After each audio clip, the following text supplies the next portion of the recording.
આપણા જે ષડરસનું આયુર્વેદમાં જે મહત્વ છે 6 પ્રકારના રસો, એમાં ખારો રસ એટલે લવણ રસ પણ ખૂબ જરૂરી છે. તો લવણ રસમાં મીઠું આવે છે અને મોટાભાગના લોકો મીઠું કઈ રીતે ખાવું જોઈએ, કયું મીઠું ખાવું જોઈએ, કયું મીઠું એના શરીર માટે હિતકારી છે એ જાણતા નથી. અને ખાસ કરીને આજે મારે તમને સિંધવ, સેંધા નમક તરીકે પણ ઓળખાય છે, સિંધા લૂણ તરીકે પણ ઓળખાય છે, રોક સોલ્ટ તરીકે પણ ઓળખાય છે અને પિંક રોક સોલ્ટ તરીકે પણ ઓળખાય છે. આ અલગ અલગ રીતે આને ઓળખીએ છીએ આપણે. તો સિંધા લૂણ મીઠા વિશે વાત કરવી છે. મોટા ભાગની માતાઓ અને બહેનો મને પ્રશ્ન કરતી હોય છે કે ક્યારેક અમે મીઠું ખરીદવા જઈએ તો વ્હાઇટ કલરનું આવે છે, ક્યારેક આછા પિંક કલરનું આવે છે, ક્યારેક ઘાટા પિંક કલરનું આવે છે. અને બજારમાં મળતા સિંધા લૂણના ગાંગડા જે તૈયાર મળે છે બજારમાં, એમાં પણ એ લોકોનો પ્રશ્ન હોય છે કયું ખરીદવું, વ્હાઇટ ખરીદવું, પિંક ખરીદવું કે ઘાટો પિંક ખરીદવું, એ અવઢવ દરેક લોકોને રહે છે. તો એના વિશે આજે સરસ મજાની વાત કરવી છે. હવે એ જે સિંધા લૂણ મીઠાનો ગાંગડો છે તે પ્રાકૃતિક મીઠું છે, એટલે કે હિમાચલ પ્રદેશના મંડીના પહાડો છે એમાં તે કુદરતી રીતે મળી આવે છે. અમુક મીઠું પાકિસ્તાન પ્રદેશોમાંથી પણ મળી આવે છે. હવે આ મીઠું છે ને, એના ગાંગડા હોય ને, એ એક ગાંગડો હોય સિંધા લૂણ મીઠાનો, એમાં જો વધારે પ્રમાણમાં વ્હાઇટ કલરનો ગાંગડો દળાણો હશે તો એ મીઠાનો કલર વ્હાઇટ ઉપર જશે.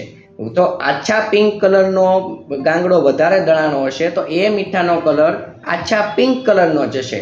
અને ઘાટા પિંક કલરનો ગાંગડો વધારે દળાણો હશે તો એનો કલર ઘાટા પિંક કલર ઉપર જશે. એટલે આ રીતે તમે લોકો નક્કી કરી શકો છો એના કલરના ઓલા ઉપરથી. પરંતુ તમે લોકો કોઈ પણ મીઠું કલર ઉપર ન જાઓ, કોઈ પણ મીઠું હોય એ સિંધા લૂણ હશે તો તમને એના ફાયદાઓ થવાના જ છે. કારણ કે કોઈ પણ મીઠું છે એનો ગાંગડો એક જ છે, એટલે તમારા શરીરને તે ફાયદો કરશે જ. એટલે તમે લોકો એની બિલકુલ ચિંતા નહીં કરતા. હવે આ જે સિંધા લૂણ મીઠું છે ને, એના આપણે થોડાક ફાયદાઓ જાણવા છે. હવે સિંધા લૂણ મીઠું છે એ બીપી વાળા માટે ફાયદાકારક છે, કારણ કે સામાન્ય મીઠાના પ્રમાણમાં આમાં સોડિયમનું પ્રમાણ થોડુંક ઓછું હોય છે. એટલે બ્લડ પ્રેશરના જે દર્દીઓ છે આને માપસર ખાઈ શકે છે, યોગ્ય માત્રામાં આનું સેવન કરી શકે છે. પરંતુ એક વસ્તુ ધ્યાન રાખજો, યોગ્ય માત્રામાં એટલે એકદમ ઓછી માત્રામાં બ્લડ પ્રેશરના દર્દીઓ સેવન કરે. જો વધારે માત્રામાં સેવન કરશે તો એને નુકસાન થશે. આ વસ્તુનું પણ જે તમે લોકો ખાસ ધ્યાન રાખજો. ભવિષ્યમાં આપણે કોઈ પણ પ્રકારના બ્લડ પ્રેશરના રોગો આપણા શરીરમાં ન થવા દેવા હોય તો સિંધા લૂણ મીઠાનું સેવન અવશ્ય કરવું જોઈએ. ચામડીના રોગો થયા હોય તો અને ન થવા દેવા હોય તો સિંધા લૂણ મીઠાનું સેવન કરવું જોઈએ. એનાથી તમને લોકોને ફાયદો થાય છે. સિંધા લૂણ જે મીઠું છે, જે લવણ રસ છે ને, તે તમારી પાચન ક્રિયાને સુધારે છે. અને પાચન ક્રિયા સુધરે એટલે વાયુ, પિત્ત અને કફ એ સપ્રમાણ જળવાઈ રહે અને તમારું ભોજન છે તે સરળતાથી પચી જાય છે. આ પણ એનો એક સૌથી મોટો પ્લસ પોઈન્ટ છે. જે લોકો ઉપવાસ કરતા હશે એ લોકો સિંધા નમકનો પ્રયોગ કરતા હશે, કારણ કે આ પ્રાકૃતિક મીઠું છે અને એકદમ તમારા શરીર માટે હિતકારી મીઠું છે. હવે આયુર્વેદના જે ચૂર્ણો બને ને, એમાં ઘણી બધી જગ્યાએ મીઠાનો લવણ રસનો પ્રયોગ કરવામાં આવે, એમાં સિંધા લૂણનો જ પ્રયોગ કરવામાં આવે છે, કારણ કે આ પ્રાકૃતિક મીઠું છે, આપણા શરીરને તે ઉપયોગી છે.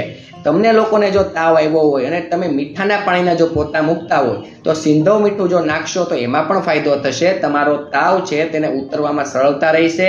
આ પણ એનો પ્લસ પોઈન્ટ છે. તમને લોકોને પગ દુખતા હોય, સ્નાયુના દુખાવા હોય, મસલ્સ પેઇન હોય તો ગરમ પાણી કરવાનું, એમાં સિંધવ મીઠું નાખી દેવાનું, બરાબર મિક્સ કરી દેવાનું અને એનાથી હાથ પગ ધોઈ લેવાના. આનાથી તમારા મસલ્સને રિલેક્શન મળશે, સ્નાયુના દુખાવાને મટાડવામાં સરળતા રહેશે અને તમને લોકોને જે દુખાવા થાય છે એમાં તમે રાહતનો અનુભવ કરશો.